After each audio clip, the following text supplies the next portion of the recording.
it's definitely a performance that's not traditional in what a traditional rock show is. When we were kids, we always went to shows together and really studied up on everybody we were watching, and we're kind of the biggest critics in the world. And we always liked when bands would do something different. And we always felt like, okay, we could listen to the CD from top to bottom in our car. We're coming to see them live and to see something real. What are they going to bring to the table that's different? And a lot of bands would just play straight through the record, and it just felt boring to us. So with our live show, it is much of a show as it is the songs.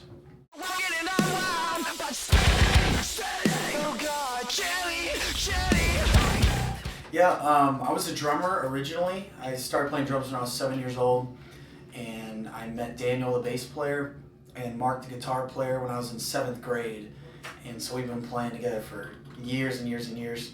And I was the drummer for the first few years of the band's touring career, which was right after I got out of high school.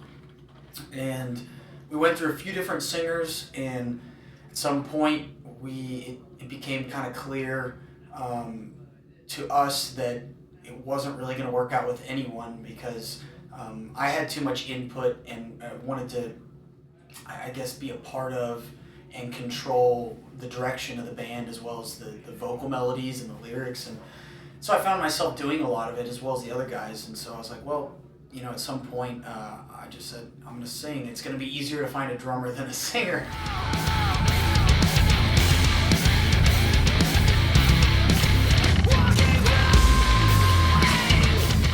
Once I started settling into learning how to sing, just like I learned how to play the drums, I started wanting to bring the drums to the front, because I missed them. To me, I'm a drummer who sings kind of as on the side, is kind of what I like to say. But so yeah, that's kind of the nutshell. When did we become these sinking stones? When did we build this broken home? Well, I never thought we would have a self-titled record. I actually never really liked self-titled records, because I was always confused by it. I was like, okay, that's the band name. What's the name of the record? But for us, it was kind of the end and beginning of this new era for us, that we've gone down all these winding roads with different singers and also different members in the band. I started the band with a different guitar player who's still like one of my best friends, but we parted ways, and there was a lot of things that transpired leading up to this record that changed who we were at the beginning and who we are now so dramatically that, I hate to bring up such a cheesy analogy, but, from a caterpillar to a butterfly, it really was that kind of metamorphosis that the band underwent.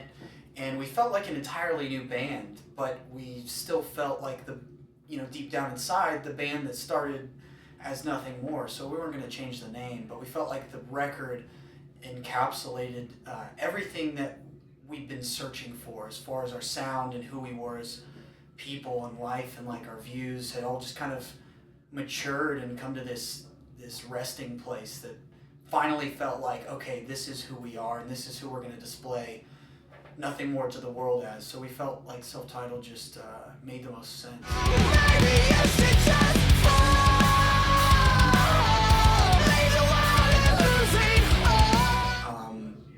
It's a hard line to draw, especially when we wrote the song Jenny and we were about to finish the record and put it out. I had a very tough week leading up to the day I showed my sister, because I felt like it was right to show her, at least to give her a heads up, because as someone who creates a product in the art world, whether it's a movie or a song, and there's real people that are influenced by these things, you kind of have this weird power in a way to kind of paint them a certain way, and it's hard to know where that balance is between saying, you know what, I'm a human being and I'm just expressing my perspective in this whole situation, but at the same time, I don't want to paint a one-sided picture to the rest of the world and them never have their voice, or whatever. I wish you only knew she stuck around for you.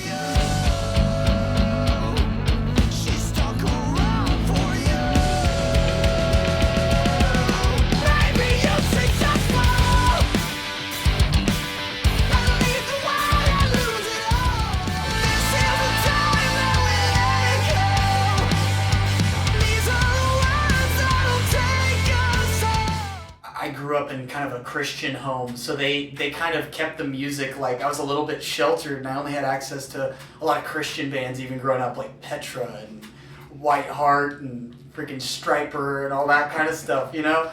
But as I grew up and I started deciding what I wanted to listen to, I went through phases like, you know, getting into just punk for a long time.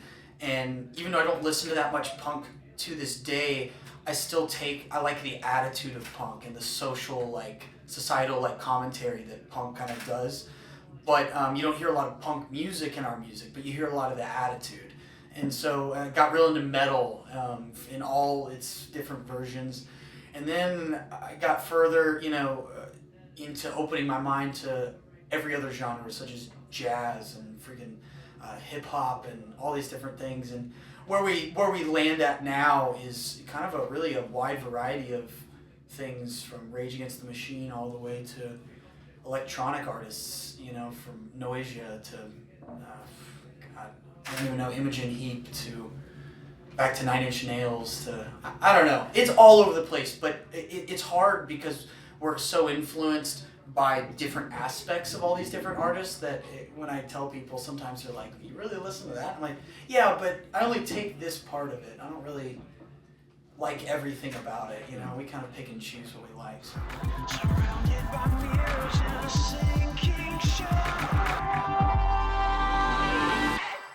For us, that was the path because we didn't have a record label, and I think it is the way to go for bands that don't have, you know, any other resource. But of course, it's a double-edged sword. You have to have fans to do it, and to have fans, you kind of have to have something that's building that fan base, whether it's a product or touring, and that all requires money too. So, but yeah, we did the whole record based on that, and we got signed after it, so the whole thing was crowdfunded.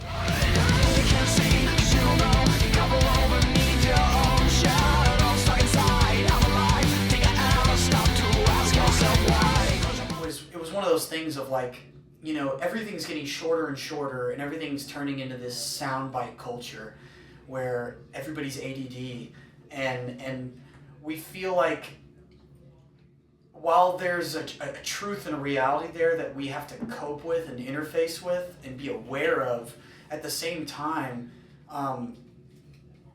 we also stand out by being the complete opposite of that. You know what I mean? Having a long record, and it gives something to people that are starting to finally just see all the fizz of the soundbite, everything that's short, and I think the real fans appreciate it. And the way we looked at it was, yeah, most people may not get all the way through it or that deep into it, but the people who will are going to appreciate it, and it's going to mean something deep to them. And I think that energy is more powerful than the easy win. Holding each other like ransom notes.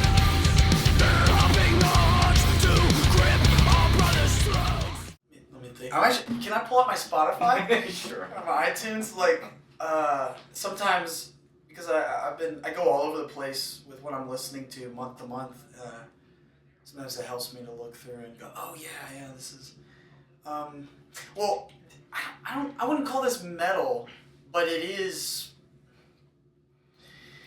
It's in that world in moments. But Carnival, their Sound Awake record, and I would say Sound Awake, that record I come back to over and over. But it's not metal. I'm kind of backwards in that I listen to a lot of fringe stuff first, whereas a lot of people were born on the classics, like the Led Zeppelins, the Beatles, the AC/DC, and, you know, those really kind of iconic bands. Those were bands that I kind of started listening to later in life. I think part of it was because of that, growing up in this kind of church culture or whatever, that there was a very limited supply of music, so I ended up getting into all these weird, peculiar bands. Left you weak, left you hungry, when the supply is still demand. I hope so. We're trying. We just laid out like a tentative schedule last week with management and our agent, and it's looking like we're gonna try to do a Europe tour in the fall. that's the goal. So hopefully we'll be back. I mean, sorry, this sparked the thought though. One of the bands I used to listen to growing up all the time was Blindside. Oh, nice. And they're a Swedish band. Yeah. So I didn't even think of that while we're here. I listened to that Silence record, a lot of, there are other records as well, but I go back to that one and The Great Depression a lot. And there was also The Refused. Aren't they from here as well? Yeah, I go back to them a lot as well, so. Cool. Not metal, but, Oh, it's close enough. punk or something. Oh, definitely. Well, cool. I think we're done. Excellent. Yeah?